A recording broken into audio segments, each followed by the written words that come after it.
할렐루야. 우리 인사하겠습니다. 주 예수는 우리 구세주가 되십니다. 주 예수는 우리의 구세주가 되십니다. 네, 오늘 7월 4일 주일 새벽 예배를 드리겠습니다. 다 같이 신앙 고백 드리겠습니다. 나는 전능하신 아버지 하나님 천지의 창조주를 믿습니다. 나는 그의 일하신 아들 우리 주 예수 그리스도를 믿습니다. 그는 성령으로 잉태되어 무동력 마리아에게서 나시고 본디오 빌라도에게 고난을 받아 십자가에 못 박혀 죽으시고 장사된 지 사흘 만에 죽은 자 가운데서 다시 살아나셨으며 하늘에 오르시어 전능하신 아버지 하나님 우편에 앉아 계시더라. 거기로부터 살아있는 자와 죽은 자를 심판하러 오십니다. 나는 성령을 믿으며 거룩한 공교회와 성도의 교제와 죄를 용서받는 것과 몸의 부활과 영생을 믿습니다. 아멘. 찬송가 449장으로 찬송 드리겠습니다.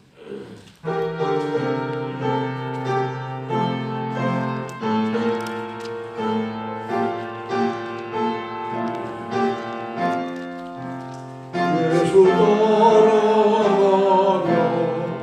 복음 순종하면 우리 행할 길 환하겠네. 주를 의지하며 순종하는 자를 주권을 함께 하시리라. 의지하고 순종하는 길은 예수 안에 즐겁고 복된 길이로다. 해를 당하거나 우리 고생할 때 주가 위로해 주시겠네. 주를 의지하며 순종하는 자를 주가 안위해 주시리라. 의지하고 순종하는 길은 예수 안에 즐겁고 복된 길이로다. 남의 짐을 지고 슬픔이로 하면 주가 상급을 주시겠네. 주를 의지하며 순종하는 자를 항상 복 내려 주시리라. 의지하고 순종하는 길은 예수 안에 즐겁고 복된 길이로다. 우리 받은 것을 주께 다 드리면 우리 기쁨이 넘치겠네. 주를 의지하며 순종하는 자를 은혜 풍성히 하시리라. 의지하고 순종하는 길은 예수 안에 즐겁고 복된 길이로다. 주를 힘입어서 말씀 잘 배우고 주를 모시고 살아가세. 주를 의지하며 항상 순종하면 주가 사랑해 주시리라. 의지하고 순종하는 길은 예수 안에 즐겁고 복된 길이로다.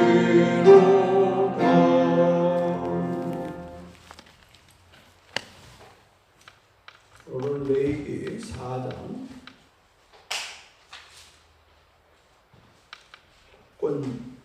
속죄제에 대해서 회개를 사하자. 여호와께서 모세에게 말씀하여 이르시되 누구든지 여호와의 계명 중 하나라도 그릇 법이 있으되 만일 기름 부음을 받은 제사장이 범죄하여 백성의 허물이 되었으면 그가 범한 죄로 말미암아 흠없는 수송아지로 속죄 제물을 삼아 여호와께 드릴지니 그 수송아지를 해망문 여호와 앞으로 끌어다가 그 수송아지의 머리에 안수하고 그것을 여호와 앞에서 잡을 것이요 기름 부음을 받은 제사장은 그 수송아지의 피를 가지고 회막에 들어가서 그 제사장이 손가락에 그 피를 찍어 여호와 앞 곧 성소 휘장 앞에 7번 뿌릴 것이며 제사장은 또 그 피를 여호와 앞 곧 회막 안 향단 뿔들에 바르고 그 송아지의 피 전부를 회막 문 앞 번제단 밑에 쏟을 것이며 또 그 속죄제물이 된 수송아지의 모든 기름을 떼어낼지니 곧 내장이 덮인 기름과 내장에 붙은 모든 기름과 두 콩팥과 그 위에 기름 곧 허리 쪽에 있는 것과 간에 덮인 것풀을 콩팥과 함께 떼어내되 화목제 제물의 소액에서 떼어냄 같이 할 것이요 제사장은 그것을 번제단 위에서 불사를 것이며 그 수송아지의 가죽과 그 모든 고기와 그것의 머리와 정강이와 내장과 그 송아지의 전체를 진영 바깥에 버리는 곳인 정결한 곳으로 가져다가 불로 나무에서 사르되 곧 제 버리는 곳에서 불사를 지니라. 만일 이스라엘 온 회중이 여호와의 계명 중 하나라도 부지 중에 범하여 허물이 있으나 스스로 깨닫지 못하다가 그 범한 죄를 깨달으면 회중은 수송아지를 속죄제로 드릴지니 그것을 해막 앞으로 끌어다가 회중의 장로들이 여호와 앞에서 그 수송아지 머리에 안수하고 그것을 여호와 앞에서 잡을 것이며 기름 부음 받은 제사장은 그 수송아지의 피를 가지고 해막에 들어가서 그 제사장이 손가락으로 그 피를 찍어 여호와 앞 휘막 앞에 7번 뿌릴 것이며 또 그 피로 해막 안 여호와 앞에 있는 제단 뿔들에 바르고 그 피 전부는 해막문 앞 번제단 밑에 쏟을 것이며 그것의 기름은 다 떼어 제단 위에 불사르되 그 송아지를 속죄제의 수송아지에게 한 것 같이 할지며 제사장이 그것으로 회중을 위하여 속죄한즉 그들이 사함을 받으리라. 그는 그 수송아지를 진영 밖으로 가져다가 첫 번 수송아지를 사름같이 사르리니 이는 회중의 속죄제니라. 아멘.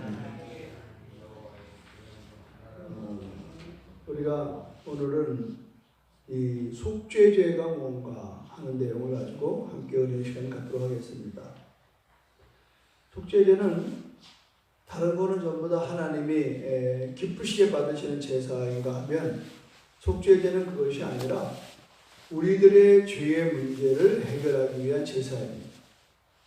그래서 성경에 이 속죄제에서는 앞에서 계속 번제나 소제나 또 화목제에 드릴 때 나오는 말이 없습니다. 여호와께 향기로운 제물이라 하는 말씀이 없습니다. 이 속죄제는 하나님의 말씀을 범했을 때에 다시 말씀드리면 율법과 계명을 어겼을 때에 그 자기 자신이 내가 죄를 졌구나 이 죄들을 깨달은 즉시로 그들은 하나님께 나아가서 그 앞에 속죄의 제물을 드려야 한다 하는 것입니다.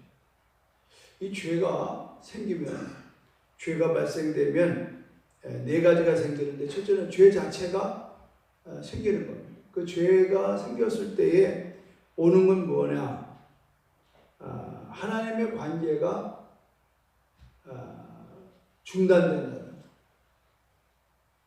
이 죄가 가져오는 가장 우리에게 무서운 것은 하나님과 나 사이에 관계가 벌어지는 거예요. 쉽게 말하면 관계가 깨지는 거예요. 우리 여기서 좋은 말 많이 하되 찢어진다고 그래요. 하나님과 우리 사이가 찢어지는 거를 말해요. 세 번째는 죄가 생기면 하나님의 진노가 발생합니다. 죄에 따라오는 건 하나님의 진노예요. 그러니까 빨리 이 죄 문제를 해결하지 않으면 진노를 그대로 끌어안고 내가 망하는 거예요. 심지어는 죽기까지 하는 거예요. 이게 죄가 무서운 거예요. 네 번째는 죄가 발생되면 하나님의 거룩한 교회 공동체나 또 성물 하나님에게 드려지는 것이나 또 사람 여기에 손해가 있는 죄로 말미암아 사람이 죽거나 다치는 수가 있어요. 그래서 이런 부분들에 있어서 이 죄로 문제에서 오는 것들 하나님의 관계가 깨져서 이걸 회복하려고 하는 게 뭐예요? 화목제잖아요. 화목제. 또 하나님의 진노를 우리가 면하기 위해서 드린 게 뭐냐? 그건 번제예요. 번제. 죄를 막아드리는. 오늘은 이 속죄제는 뭐냐?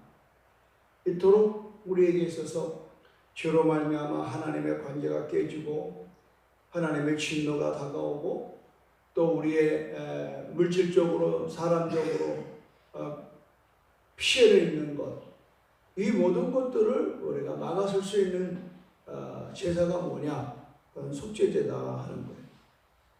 한마디로 말씀드리면 하나님의 말씀을 거역했을 때 오는 겁니다.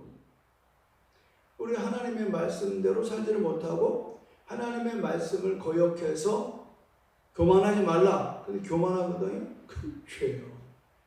교만이 굉장히 죄가 7개의 아주 중요한 죄의 장목 중에 우두머리가 뭐냐? 교만입니다. 근데 사람들은 자기가 교만한 걸 몰라요.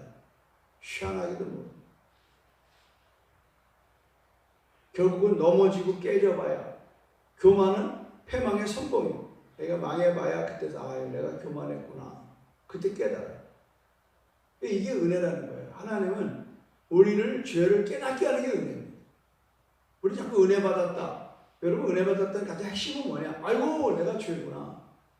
내가 죄졌구나. 이거 깨닫는 거야. 왜? 깨달아야 우리가 속죄제를 드릴 수가 있다. 깨달아요. 심각한 건 뭐냐면 죄를 죄인 줄 모르고 사는 거라. 뭐가 어때서 남한 거를 다 그런데 뭐. 그래서 이 죄의 발생을 가만히 빈도수를 보면요, 영적인 환경과 굉장히 밀착되어 있습니다. 예전에 우리 믿음의 선배들은요 정말 죄에 대해서 두려워하고 살았어요. 그런데 지금의 현대의 이 모습은 공동체가, 교회 공동체가 죄를 무시합니다. 목사도 무시하고 성도들도 무시하고, 다 은혜로 가는 거지 뭐, 다 그런 거지 뭐. 그럴 수도 있지. 그러다 보니까 죄인지 뭔지를 몰라요. 그러니까 결국은 죄 때문에 하나님의 진노가 오고 하나님의 진노를 막을 길이 없습니다. 그래서 제가 이 얘기를 쭉 어젯밤에도 묵상하면서 하나 얻은 결론은 뭐냐? 죄는 하나님의 궁휼하심이다 하는 거예요. 하나님의 궁휼하심. 우리가 아이들이 부모님들이 볼 때 잘못했어요. 쉽게 말해서 남의 걸 훔쳐왔어요. 애니까 그럴 수 있지. 안 되는 겁니다. 너희가 어디서 났어? 말을 안 합니다. 왜 맞고 얘기할 거야? 엄마가 그거 어디서 났는 게 중요한 게 아니죠. 이게 남의 건데 네가 가져온 거에 대해서 깨닫게 하는 거예요. 결국은 매를 드는 거예요.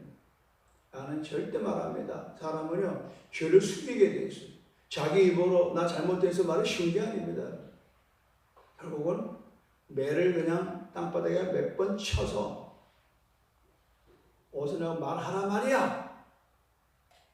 누구 거야? 어디서 가져왔어? 어디서 훔쳐왔어? 그제서야 애들이 싹싹 빌고 눈물 흘려가면서 이 죄가 깨닫는 순간에는 회심이 내가 그때 그걸 왜 가져와가지고.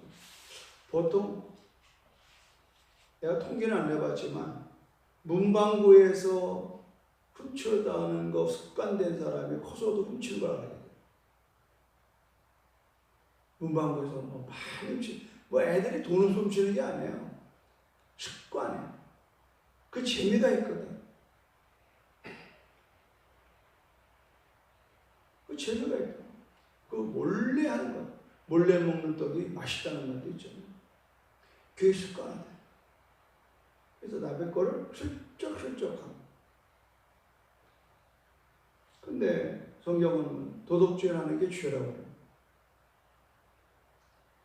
거짓말하는 게 죄예요. 근데 양식의 소년처럼 거짓말을 해봤더니 막 온 동네가 난리가 나고 재밌거든요. 두 번, 세 번 하다가 진짜 늑대가 나타나. 그때는 아무도 아이고 저놈 또 장난치네. 늑대한테 잡혀먹는. 우리가 예배자는 하나님의 말씀을 거역하지 않아야 됩니다. 오늘 이 죄라고 하는 이 말은 하말티스라고 하는 건데, 이 죄는 가만히 내비두면 더 밑으로 내려가요. 더 커져요. 그 이상해요. 죄는 자라납니다. 그래서 우리 아까도 말씀한 것처럼 바늘도둑이 소도둑 되는 거예요.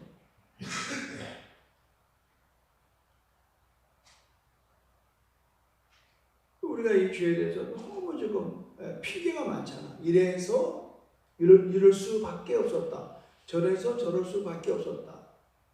자꾸 그럴 수밖에. 이것이 이제 자꾸 자라나는 거예요.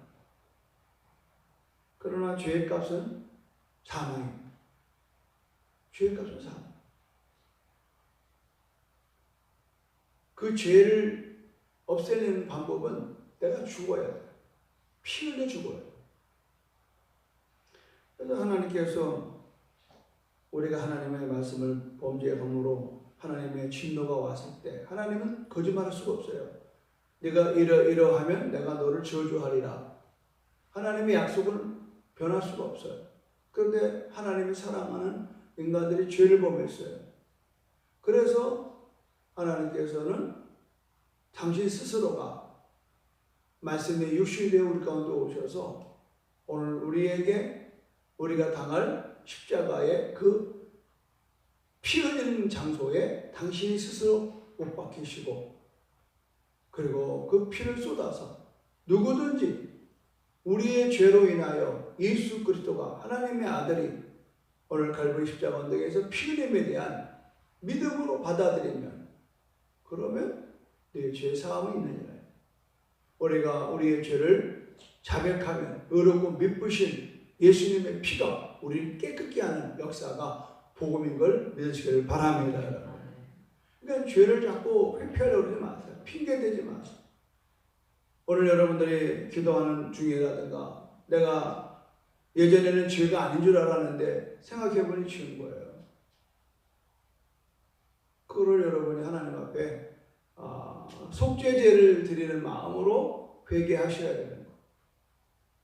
저는 어릴 때 저희 교회 고인경 장로라고 그러죠. 고인경 장로. 그 아들도 우리 선배되는 이제 장로가 되셨는데 연세대학교 영문학과 나오시고, 그 고인경 장로님이 가끔 그런 얘기를 하세요. 우리 청년 앞에서 죄에 대해서 예를 들어요. 내가 일제시대 때 그분 청파동 살았거든요. 옛날에 청파동 살면 굉장히 잘 살았던 거예요. 서울에서는.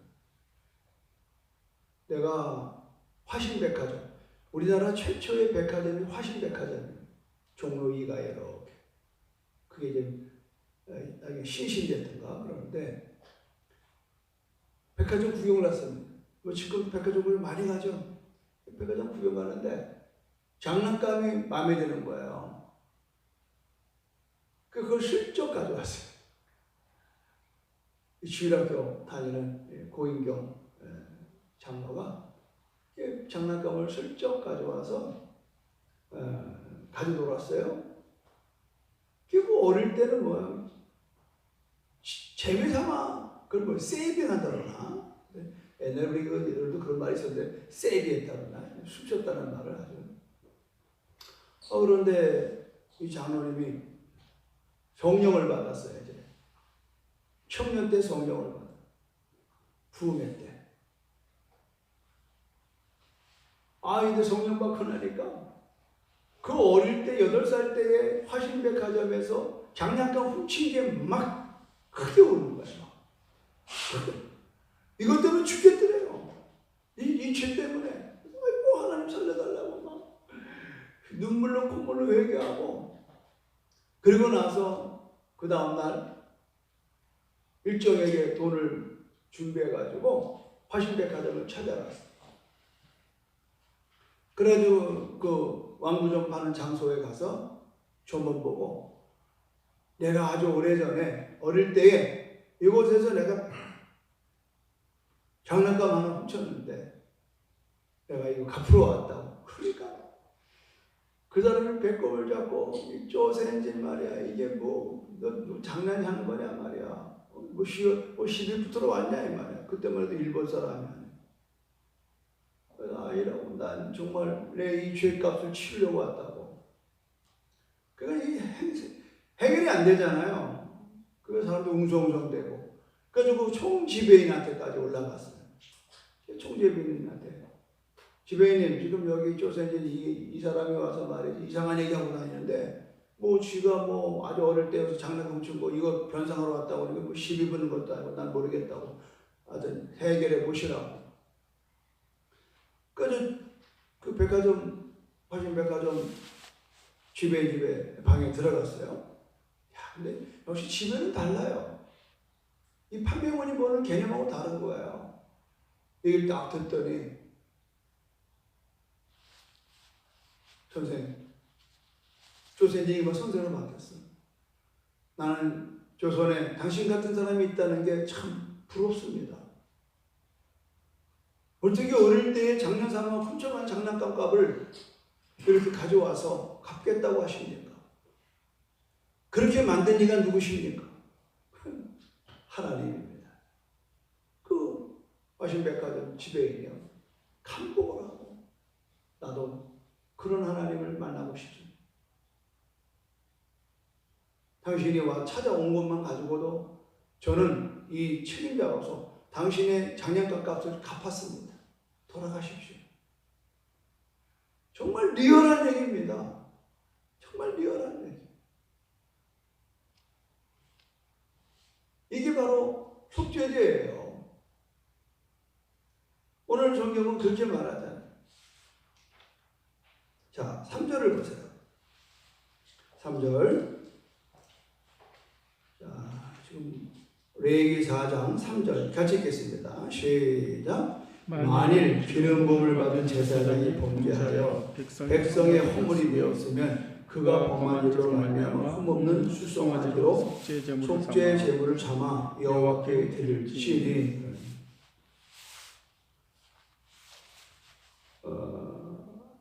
자, 13절을 또 보십시오. 이번에는 이제 이건 제사장의 범죄고요. 13절 시작. 만일 이스라엘 온 회중이 여호와의 계명 중 하나라도 부지 중에 범하여 허물이 있으나 스스로 깨닫지 못하다가 그 범한 죄를 깨달으면 회중은 수송아지를 속죄제로 드릴지니 그것을 회막 앞으로 끌어다가 여호와 앞에 잡을 것이라. 부지 중이라는 말을 모르게, 죄인지 뭔지 모르게. 우리가 신앙생활을 하기 전과 하기 후가 교회를 다니고 안 다니고의 문제가 아니고, 내가 범한 죄가 죄로 깨달아지는 때부터가 우리는 신앙의 분기점이 돼야 돼요. 이것이 되는 사람과 안 되는 사람과의 신앙의 질이 확연합니다.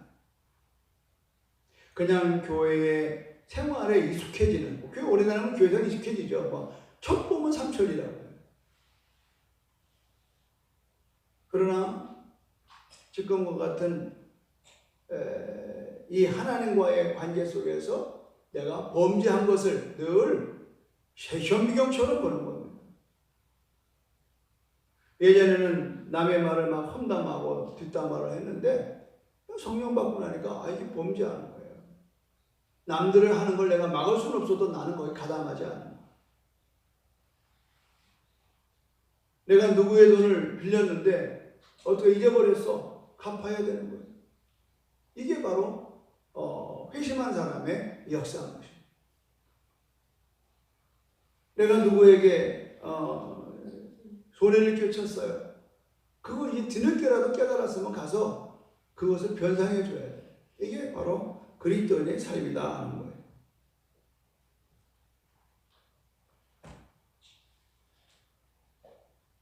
우리가 성경 공부하는 목적이 뭔가, 골방에서 만난 하나님이라는, 제가 존경하는 앤드루 모레이라고 하는 사람의 책을 한번 제가 읽고 오늘 소리를 마치려고 합니다.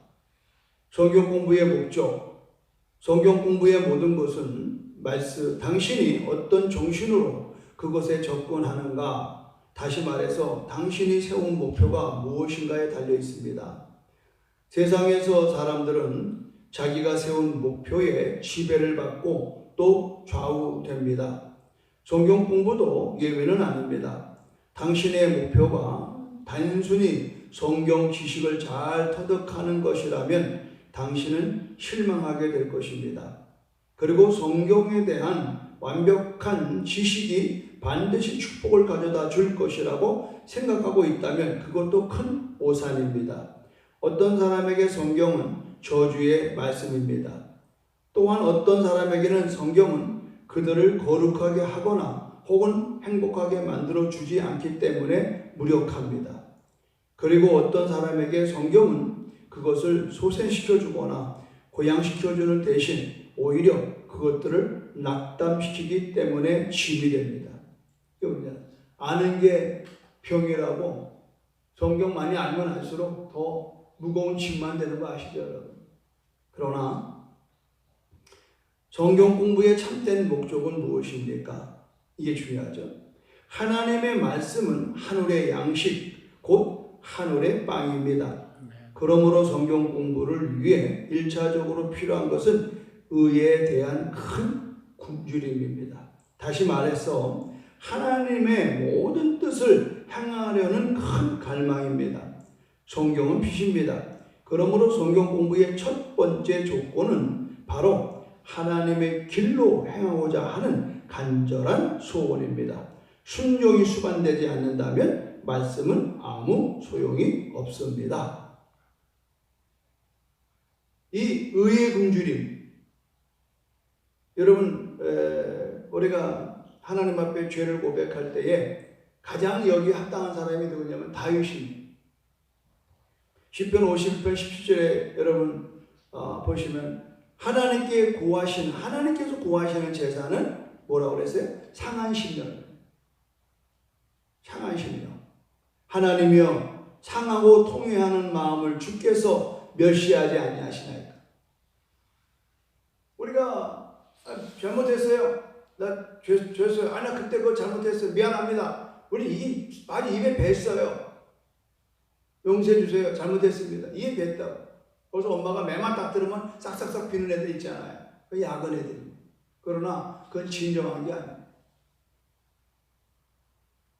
여러분, 상한 마음, 깨어진 마음. 이 상하다는 거는 깨어짐을 말하는 거예요. 유리병을 갖다가 그냥 박살내서 깨뜨렸어요. 그거 고칠 수 없습니다. 그거 정상할 수가 없어요. 그 안타까울 뿐이에요. 우리 귀한 물건 깨뜨리면 막 안타깝지 않아요? 그 마음이에요. 그게 의에 줄이는 마음이에요.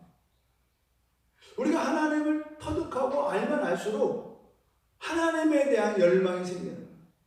더 알고 싶어하고 하나님의 뜻대로 살지 못하는 내 자신이 너무 고통스러운 거예요. 그래서 날마다 하나님 앞에 나가는 거예요. 두 손을 번쩍 들고 천부여 의지 없어 손 들고 옵니다. 그건 무슨 어젯밤에 죄를 지어서만 그런 게 아니에요. 오늘 하루가 시작되는 이 순간 내가 알게 지은 죄, 모르게 지은 죄가 있다. 나는 그냥 아무 말 없이 턱 던진 말이 누구에게는 상처가 될 수가 있다. 이런 것들이 문득문득 생각날 때에 자복하고 회개하는 거예요. 이게 바로 의에 대한 굶주림이라고. 여러분 하나님의 길로 행하고자 하는 간절한 소망, 소원, 이것은 순종이 수발되지 않으면 그 말씀은 아무 소용이 없는 거예요. 오너무나 이 코로나로 인해서 지금 너도 나도 지금 한 성도가 오늘 주일날 제가 예언해 볼까요? 오늘 여러분 설교를 몇 편 듣느냐? 적어도 한 사람이 3편을 듣는다. 자기네 교회 유튜브 들어가서 보고 오늘 목사님 무슨 설교하나? 그렇게 하는 게 하나 있고, 하나는 유명한 목사님 거 2-3편을 그냥 듣는 거예요. 교회 갔다 오는 시간에 설교 3편을 듣는 거예요. 그건 예배가 아닙니다. 말씀을 그냥 듣는 거죠.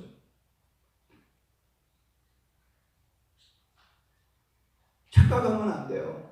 우리가 말씀을 많이 들었다고 그게 내게 되는 거 아닙니다. 음식점에 가가지고 내가 먹는 건 짜장면 한 그릇인데 거기 5만 가지 요리 그림 그려진 거 봤다고 해서 여러분이 배부른 거 아니잖아요. 제가 요새 패턴을 바꿨어요. 유튜브로 자꾸 이렇게 말씀을 들으니까 중독이 되는 거예요. 다시 제가 요새 책을 봅니다. 책을 줄쳐가면서 책을 봐야만 이렇게 내게 되는 거지. 영상으로 휘탁휘탁 지나가는 건 아무 소용이 없다는 말을 할 수 없겠지만 그런 게 있대더라. 그래서 대화를 나눠보면 나도 뭐 봤어, 나도 들었어, 뭐 그런 게 있다던데 그걸로 끝나는 건 아무 의미가 없어요. 그것이 내 것이 돼야 되는 것은요, 그만한 대가가 치러져야 돼. 시간이라는 대가, 책을 보는 수고로운 대가. 예배로 말하면 오늘 예배, 오늘 레이기 1장을 놓고 제가 설교를 준비했는데 이 시대에 정말 진정한 예배가 뭘까? 지금 예배가 자꾸 사라져가는 이 시대에, 그래서 이 주만나가 레이기를 선택해서 예배를 주제로 7월부터 지금 이렇게 예배에 들어가는 거예요. 우리는 하나님의 말씀을 공동체에 임할 수 있도록, 말씀을 받는 것은 말씀을 순종하자고 하는 거죠. 순종할 때에 여러분에게 효과가 있는 거예요. 여러분의 운명이 바뀌는 거예요.